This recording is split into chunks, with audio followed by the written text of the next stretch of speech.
नमस्कार good morning जय जगन्नाथ मु संजय ओडिया टीवी चैनल आपण मानक स्वागत जनाऊँगी। आसतु नजर पकाइबा ओडिशा समेत देश विदेशर किछिटा गुरुत्वपूर्ण खबर उपरे प्रथम थर करी चैनल को आसी चैनल टी सब्सक्राइब करने को जमारू भूलें। नमस्कार दर्शक बंधु, आजकार प्रथम खबर उपरे नजर पकाइबा। लगातार अदिनिया वर्षारे ओडिशा बेहाल होइथिला। उपकूल अभ्यंतर ओडिशा जाए सबुठी लगी रही वर्षा। पाणीपाग पूरा बिगड़ी जाइथिला।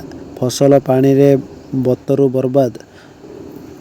कालुआ पवन को लगाण वर्षा रे जनजीवन बेहाल हो जाइथिला। पाणीपाग पूर्वानुमान हैला जे गतकाली ठारू राज्य रे पाग बदलिछि। दक्षिण ओडिशार किछि जगह हालुका वर्षा संभावना थिबा बेले बाकी अंचल सुखिला रहिछि। किंतु संभाव्य पश्चिम वायु प्रभाव को नहीं आउ एक पूर्वानुमान डराइलाणी। विशिष्ट पाणीपाग वैज्ञानिक तथा सुआ जलवायु परिवेश केन्द्र निर्देशक डॉक्टर शरत चंद्र साहू कहवानुसार पश्चिमा वायु प्रभाव में ओडिशा रे पुणी 27 तारिख बेलू वर्षा संभावना रही। आगामी खबर उपरे नजर पकाइबा। अदिनिया वर्षा रे फसल व्यापक क्षति हेबार चाषी कूल हताश हो जाइछि। अनेक फसल क्षति हेबारु चाषी नाही नथिबा समस्यार सम्मुखीन होई आत्महत्या भली पदक्षेप नेबाको पछाउ नाहांती। एने जोगाण मंत्री कृष्णचंद्र पात्र तांको प्रतिक्रिया देई कहिसंती जे जेउ धान चाषी क्षति हेब सभी को क्षतिपूरण मिलिबो।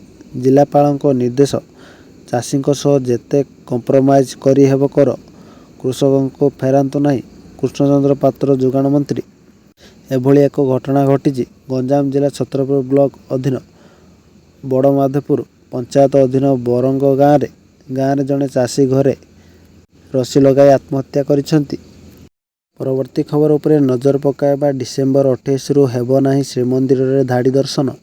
श्रद्धालुओं भिड़ को दृष्टि रखी श्रीमंदिर प्रशासन सह बैठक पर सरकार ए निष्पत्ति नेइछंती। गंगा स्नान पड़ुथिबारु जनवरी 20 जाए श्रीमंदिर रे भिड़ लगी रहिबो।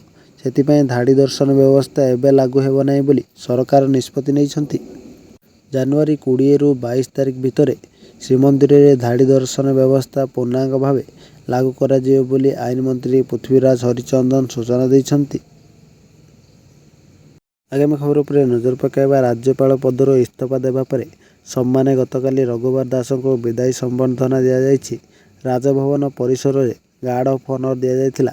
परे मुख्यमंत्री बाचस्पति समेत मंत्री माने विदायी राज्यपाल रघुवर दास को संबर्धना ज्ञापन करथिले।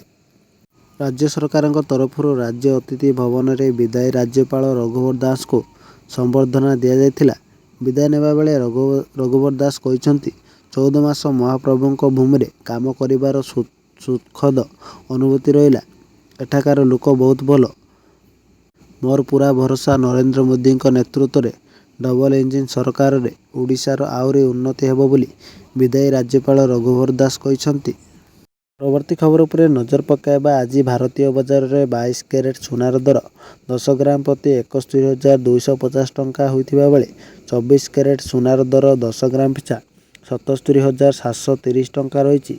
सेपरी भुवनेश्वर रे 22 कैरेट सोनार दर 71,250 टंका रे पहुंचीथिबा बेले 24 कैरेट सोनार दर 77,730 टंका थिला।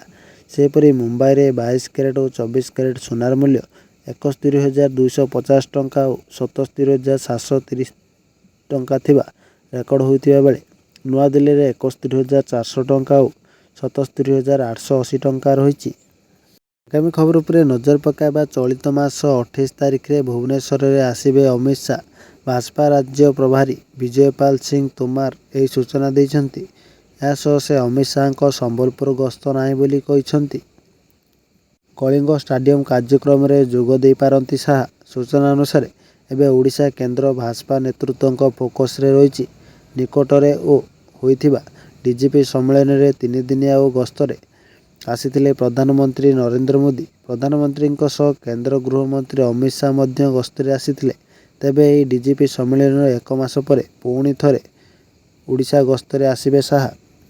परवर्ती खबर उपरे नजर पकाइबा। आसंता मार्च 8 अंतर्जातीय महिला दिवस अवसर में सुभद्रा योजनार हिताधिकारी को द्वितीय किस्ती बाबद 5,000 टंका प्रदान कराजिबो। मुख्यमंत्री मोहन चरण मांझी बुधवार यह घोषणा करिसेंती।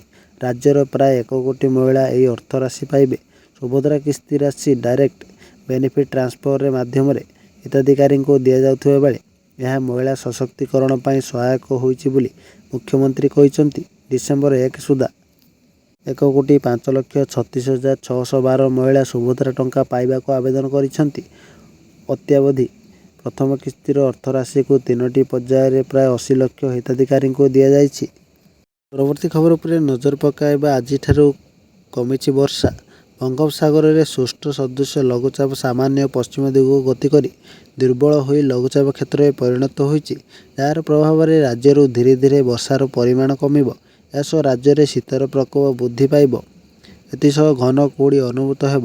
ଏନେଇ ଭୁବନେଶ୍ୱର ସ୍ଥିତ ଆଞ୍ଚଳିକ ପାଣିପାଗ କେନ୍ଦ୍ର ପକ୍ଷରୁ ସୂଚନା ଦିଆଯାଇଛି। ଅନ୍ୟପଟେ ଆଜି ବିଶେଷ କରି ଦକ୍ଷିଣ ଓଡ଼ିଶାରେ ହାଲୁକା ବର୍ଷା ସମ୍ଭାବନା ରହିଛି। ଗଞ୍ଜାମ, ଗଜପତି, ରାୟଗଡ଼ା, କୋରାପୁଟ, ମାଲକାନଗିରି ଏବଂ ନବରଙ୍ଗପୁର ଜିଲ୍ଲାର ଗୋଟିଏ ଦୁଇଟି ସ୍ଥାନରେ କାଁ ଭାଁ ବର୍ଷା ନେଇ ପୂର୍ବାନୁମାନ କରିଛି ପାଣିପାଗ ବିଭାଗ। ପରବର୍ତ୍ତୀ ଖବର ଉପରେ ନଜର ପକାଇବା। 2 ବର୍ଷରେ 75,000 ନିଯୁକ୍ତି ଦେବୁ ବୋଲି କହିଲେ ମୁଖ୍ୟମନ୍ତ୍ରୀ ମୋହନ ଚରଣ ମାଝୀ। 2 ବର୍ଷରେ 75,000 ନିଯୁକ୍ତି ହେବ ରାଜ୍ୟରେ। ଏଥିପାଇଁ ସରକାର ପ୍ରତିଶ୍ରୁତିବଦ୍ଧ। ରାଜ୍ୟସ୍ତରୀୟ ସୁଶାସନ ଦିବସ ପାଳନ ଅବସରରେ ଏହି ବଡ଼ ସୂଚନା ଦେଇଛନ୍ତି ମୁଖ୍ୟମନ୍ତ୍ରୀ। କହିଛନ୍ତି, ପୂର୍ବ ସରକାର ସମୟରେ 1.5 ଲକ୍ଷ ପଦ ଖାଲି ପଡ଼ିଛି। ଆମେ 2 ବର୍ଷରେ 75,000 ନିଯୁକ୍ତି ଦେବୁ। ଏଥିପାଇଁ ପ୍ରକ୍ରିୟା ଆରମ୍ଭ ହୋଇଛି। ଖୁବ୍ ଶୀଘ୍ର 20,000 ଶିକ୍ଷକ ପଦବୀ ପୂରଣ ହେବ ବୋଲି ମୁଖ୍ୟମନ୍ତ୍ରୀ ମୋହନ ଚରଣ ମାଝୀ କହିଛନ୍ତି।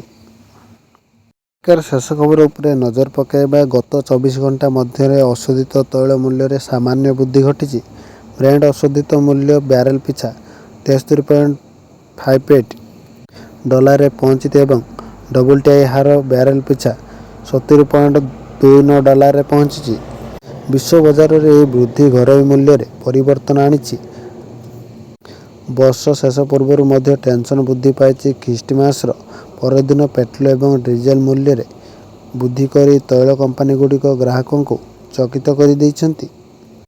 ବିଶ୍ୱ ବଜାରରେ ଅଶୋଧିତ ତୈଳ ମୂଲ୍ୟରେ ସାମାନ୍ୟ ବୃଦ୍ଧି ହେତୁ ସରକାରୀ ତୈଳ କମ୍ପାନୀଗୁଡ଼ିକ ଗୁରୁବାର ଦିନ ଅନେକ ସହରରେ ଇନ୍ଧନର ମୂଲ୍ୟ ବୃଦ୍ଧି କରିଛନ୍ତି।